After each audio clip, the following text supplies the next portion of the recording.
अस्सलाम वालेकुम। आप सबको मेरे चैनल लर्न विद इमरान साबिक पर खुश आमदीद। हमने क्लास 10 चैप्टर नंबर 10 शुरू किया हुआ है एसिड बेसिस एंड साल्ट्स। आज हम उसका लेक्चर नंबर 8 देखेंगे जो कि हमारे पास क्या है, पीएच स्केल। कि हम पीएच के बारे में देखें। पीएच बेसिकली हमारे पास क्या होती है। पीएच बेसिकली हम इसके अंदर देखते हैं, एच का मतलब हमारे पास क्या है, हाइड्रोजन। पी का मतलब हम कहते हैं पोटेंशियल, कि पोटेंशियल ऑफ हाइड्रोजन आयंस, कि हमारे पास कोई सोल्यूशन है उसके अंदर हमारे पास हाइड्रोजन आयन की कंसनट्रेशन कितनी अमाउंट में है, तो उसके लिए हम क्या यूज़ करते हैं, पीएच। दूसरा हमारे पास होता है पीओएच।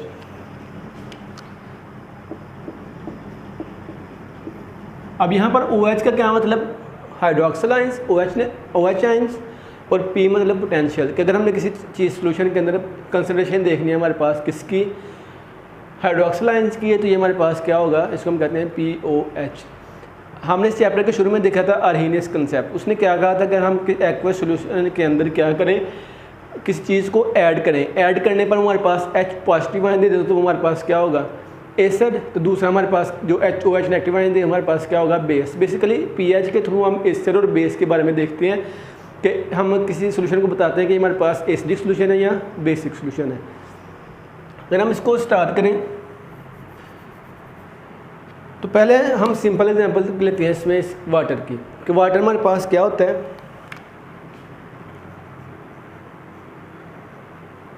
वाटर हमारे पास एक वीक इलेक्ट्रोलाइट होता है।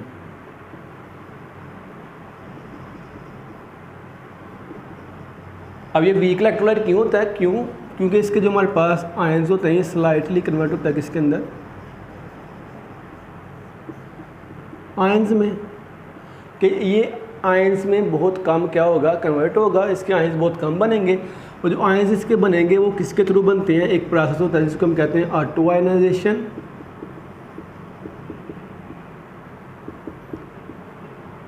या हम इसको कहते हैं सेल्फ आयनाइजेशन।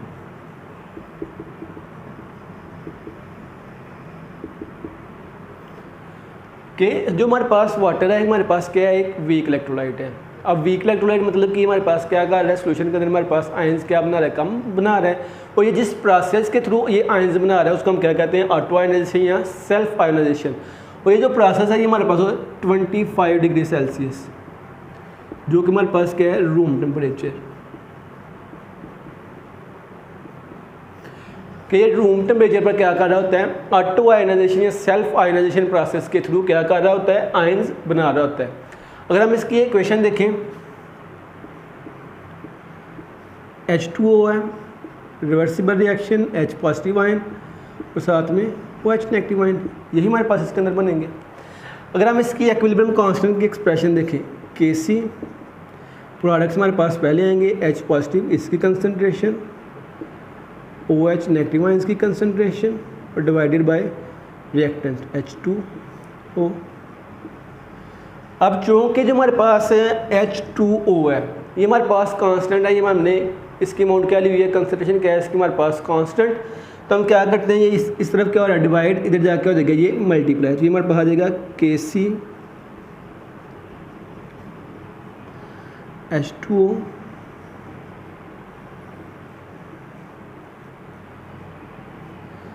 अब इसमें चूँकि हमारे पास जो Kc है ये भी हमारे पास क्या है, इक्विलिब्रियम कांस्टेंट। H2O वाटर की अमाउंट हमने क्या ली है, कंसंट्रेशन इसकी क्या ली है, कांस्टेंट ली है। तो हम क्या कहते हैं कि हम एक नया कांस्टेंट यूज़ कर लेते हैं, Kw, ये हम कहते हैं बराबर है Kc साथ में H2O। तो इसकी जगह हम लिख लेते हैं Kw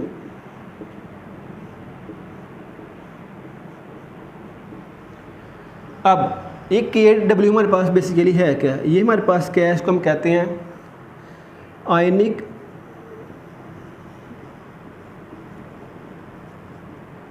प्रोडक्ट कांस्टेंट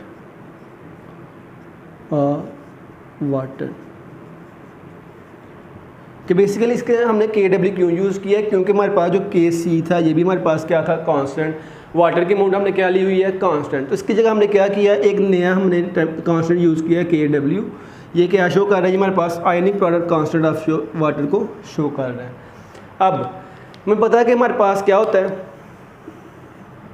एक वाटर का मॉलिक्यूल है, तो ये क्या करता है, एक हमारे पास हाइड्रोजन आयन बनाएगा और एक हमारे पास ओ एच नेगेटिव आयन बनाएगा, तो हम क्या कह सकते हैं इसके अंदर कि हमारे पास एच पॉजिटिव आयन की जो कंसंट्रेशन होगी वो बराबर होगी किसके, ओ एच नेगेटिव आयन की कंसंट्रेशन के, क्योंकि हमारे पास वाटर एक ही एच पॉजिटिव आयन और एक ओ एच नेगेटिव आयन बनाता है, तो हम कह सकते हैं कि हमारे पास इन दोनों की कंसंट्रेशन क्या एक दूसरे के इक्वल है। अब हम क्या करते हैं, अगर हमने वैल्यू फाइंड करनी है एच पॉजिटिव की, कि एच पॉजिटिव की हमारे पास कितनी अमाउंट है, यहाँ सिंपल इसका 1 मिनट इसको पहले देख ले कि जब इसके अंदर हमने वैल्यूज़ पुट की लिटरेचर के अंदर तो हमारे पास इसकी अमाउंट आई थी 1.0 मल्टीप्लाई 10⁻⁻14 एट 25 डिग्री सेल्सियस। किसकी हमारे पास अमाउंट आई थी इतनी 1.0 मल्टीप्लाई 10⁻⁻14। अब ये तो हमारे पास दोनों की अमाउंट थी, एच पॉजिटिव की और ओ एच नेगेटिव आयन की भी। अगर हमने फाइंड करनी है एच पॉजिटिव की अमाउंट, तो हमने क्या कहा अभी कि एक वाटर का मॉलिक्यूल, एक एच पॉजिटिव और ओ एच नेगेटिव, दोनों एक एक आयन प्रोड्यूस करते हैं। हम कह सकते हैं इन दोनों की अमाउंट हमारे पास क्या है, इक्वल है। तो हम क्या करते हैं कि के डब्ल्यू जो हमारे पास ये एक्सप्रेशन है, अब ये ओ एच नेगेटिव जो कंसंट्रेशन है वो किसके बराबर है, एच पॉजिटिव के। तो हम क्या करते हैं इसकी जगह यही अमाउंट लिख लेते हैं, H positive,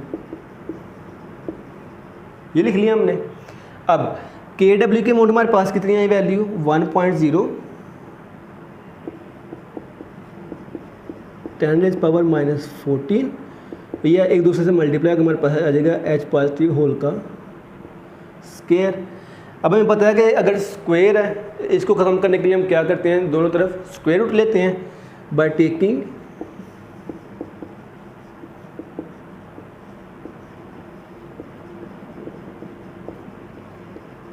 square root on both sides. अब हमने दोनों तरफ क्या करना है, स्क्वायर रूट लेना है। अब दोनों तरफ स्क्वायर रूट लेने से हमारे पास क्या होगा 1.0 मल्टीप्लाई 10⁻⁻14 इसका स्क्वायर रूट और साथ में इसका स्क्वायर रूट, ये तो इससे कैंसिल हो गया। पीछे हमारे पास इसका अगर हम स्क्वायर लें तो ये हमारे पास वैल्यू आती है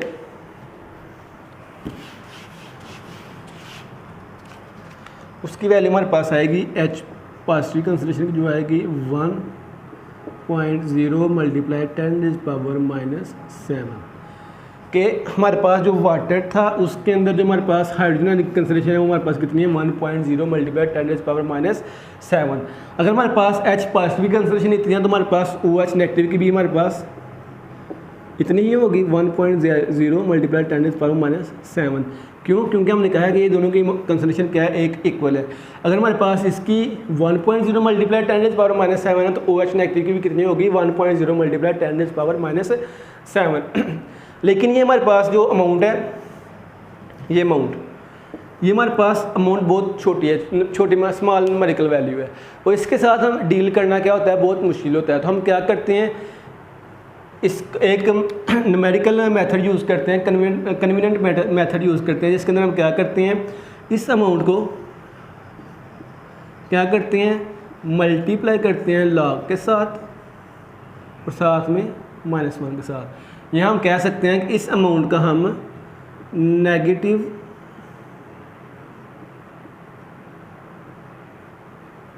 कॉमन लोगारिथम ले लेते हैं। ठीक हो गया। अब जब हम इसका नेगेटिव लोगारिथम कॉमन लोगारिथम लेंगे तो हमें इस इतनी छोटी वैल्यू से डील करना नहीं पड़ेगा, हमारे पास एक डिजिट आ जाएगा जो हमें ये इस वैल्यू को क्या करेगा, शो करेगा। वो कैसे कि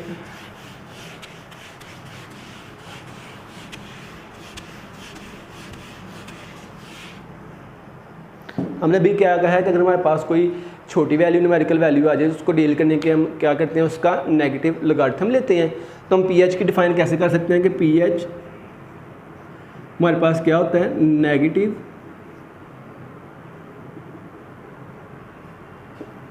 लोगारिथम ऑफ मोलर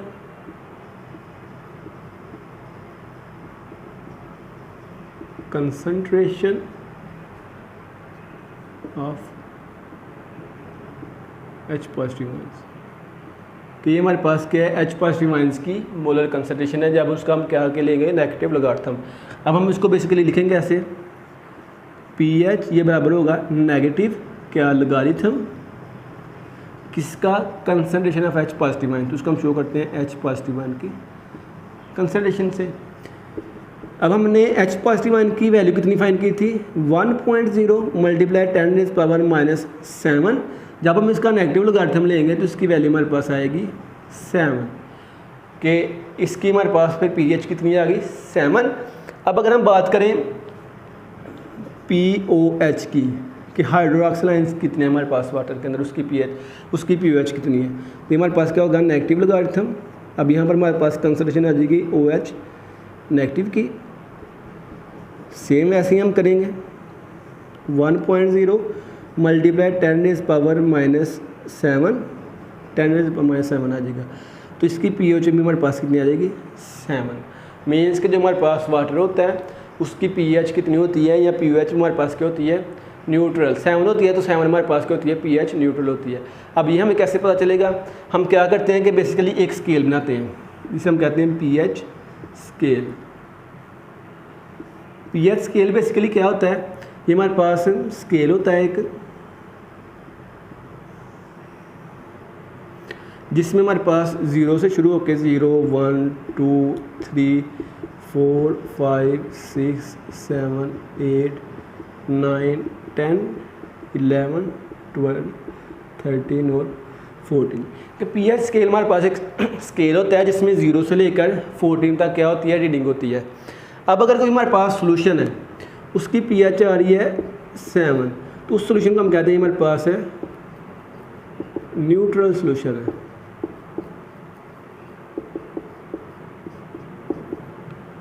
ठीक है, अगर हम 7 से पीछे आते हैं इस तरफ आते हैं तो pH में क्या हो रहा है कमी हो रही है, तो हम कहते हैं जैसे जैसे pH 7 से कम हो गई है ऐसे तमाम सोल्यूशन जिनकी pH क्या होती है 7 से कम, तो हमारे पास क्या होते हैं एसिडिक। और अगर हमारे पास pH ज़्यादा होगी किससे 7 से, तो उसको हम कहते हैं हमारे पास क्या होगा सोल्यूशन बेसिक होगा। ठीक हो गया, ये हमारे पास क्या है pH स्केल। अब बेसिकली हमारे पास क्या होता है pH स्केल की जो हमारे पास रीडिंग क्या है 14, तो हम इसकी pH और pH को कैसे फाइंड करते हैं, हमारे पास pH प्लस POH, अगर इन दोनों वैल्यूज़ को ऐड करें तो हमारे पास आती हैं 14 के। कैसे, हमने वाटर के अंदर H पॉजिटिव की pH फाइंड की, हमारे पास कितनी आई 7, POH फाइंड की हमारे पास कितनी आई 7, तो ये हमारे पास किसके बराबर होगा 14 के बराबर होगा ना। सेम ऐसे ही कि अगर हमारे पास pH और POH की दो वैल्यूज हमारे पास होगी एक सोल्यूशन की, दोनों को ऐड करेंगे तो हमेशा हमारे पास कितना आएगा 14 ही हमारे पास हमेशा इनका क्या आएगा आंसर आएगा। और दूसरी बात मैंने बताई है आपको कि ऐसे सोल्यूशन जिनके हमारे पास pH हो 7 वो न्यूट्रल होती है, जिनकी pH 7 से कम हो एसिडिक, ज़्यादा हो तो बेसिक। नेक्स्ट हम देखते हैं इसके यूजेस क्या है।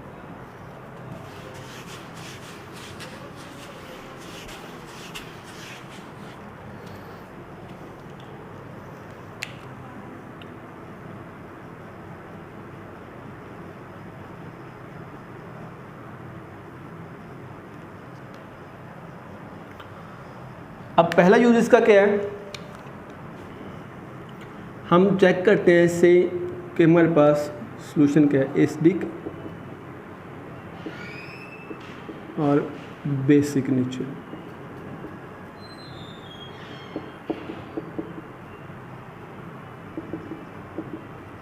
कि pH की मदद से हम आइडेंटिफाई करते हैं कि जो हमारे पास सॉल्यूशन है वो हमारे पास क्या है एसिडिक है या बेसिक है। अगर सॉल्यूशन की pH 7 से कम होगी हमारे पास एसिडिक, ज़्यादा होगी तो बेसिक, अगर हमारे पास 7 होगी तो न्यूट्रल। इसके बाद हमारे पास है, इसको हम यूज़ करते हैं यूज़ टू प्रिपेयर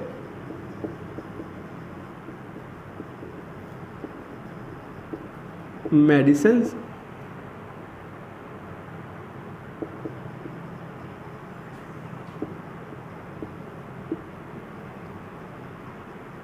कल्चर। इसको हम मेडिसिन बनाने के लिए और कल्चर बनाने के लिए हम यूज़ करते हैं। अब मेडिसिन क्या हैं, मेडिसिन में मतलब कि जो हमारे पास अद्वियात होती हैं, हर एक जो मेडिसिन होती है वो एक स्पेसिफिक पीएच पर बनाई जाती है, तो उसके लिए हम क्या यूज़ करेंगे, पीएच को यूज़ करेंगे। दूसरी हमारे पास क्या है, कल्चर। अब कल्चर क्या होता है, ये हमारे पास एक बायोलॉजिकल टर्म है। इसमें बेसिकली हमारे पास क्या होता है कि अगर हम कहें ये हमारे पास एक सब्सटेंस है,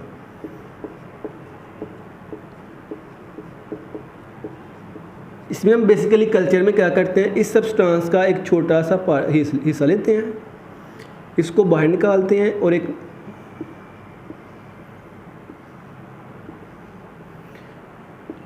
इसके अंदर हमारे पास क्या करते हैं, ये प्लेस कर देते हैं एक बीकर के अंदर की एक चीज़ के अंदर। क्या करते हैं, जो हमने पार्ट इसके निकाला उसके अंदर प्लेस कर दिया और इसके अंदर हम वो तमाम चीज़ें ऐड करते हैं जो ज़िंदा रहने के लिए ज़रूरी होती हैं। तो ये जो हमने एक चीज़ प्रिपेयर की है इसको हम क्या कहते हैं, हमारे पास क्या है, कल्चर। अब ये जो कल्चर है ना, ये वर्क करता है एक स्पेसिफिक पीएच के ऊपर। अगर पीएच ज़्यादा या कम हो जाएगी तो ये इफेक्ट होगा। तो कह रहा है कि इस कल्चर को बनाने के लिए भी हम क्या करते हैं, पीएच का इस्तेमाल करते हैं। कि हमारे पास जो कल्चर है हर एक सब्सटेंस की स्पेसिफिक पीएच होगी, उसी पीएच पर हम क्या करेंगे, उसका कल्चर प्रिपेयर करेंगे। तो इन कल्चर को बनाने के लिए भी हमें क्या चाहिए होता है, पीएच हेल्प करती है इसके अंदर। दूसरा हमारे पास लास्ट वाला हमारे पास इसके अंदर यूज़ है कि use to prepare solutions at specific pH। तीसरा हमारे पास यूज़ है कि अगर हमने कोई सॉल्यूशंस वगैरह प्रिपेयर करने हैं, बनाने हैं किसी स्पेसिफिक पीएच पर, तो उसके अंदर भी हमारे पास ये क्या करती है, हेल्प आउट करती है। बस आज के लेक्चर में हमारे पास यही था, जिसके अंदर हमने डेरिवेशन की छोटी सी। हमारे पास वाटर के अंदर H पॉजिटिव आयन कंसंट्रेशन कितनी है, OH नेगेटिव आयन कंसंट्रेशन कितनी है। फिर हमने पीएच की डिफाइन की, फिर पीएच को फाइंड किया, POH को फाइंड किया, बाद में हमने पीएच स्केल के बारे में देखा हमारे पास क्या होता है, और लास्ट में हमने क्या देखे, इसके इस्तेमाल के हैं, यूजेस के हैं। इंशाल्लाह नेक्स्ट लेक्चर के अंदर हम इंडिकेटर्स के बारे में देखेंगे। अल्लाह हाफिज़।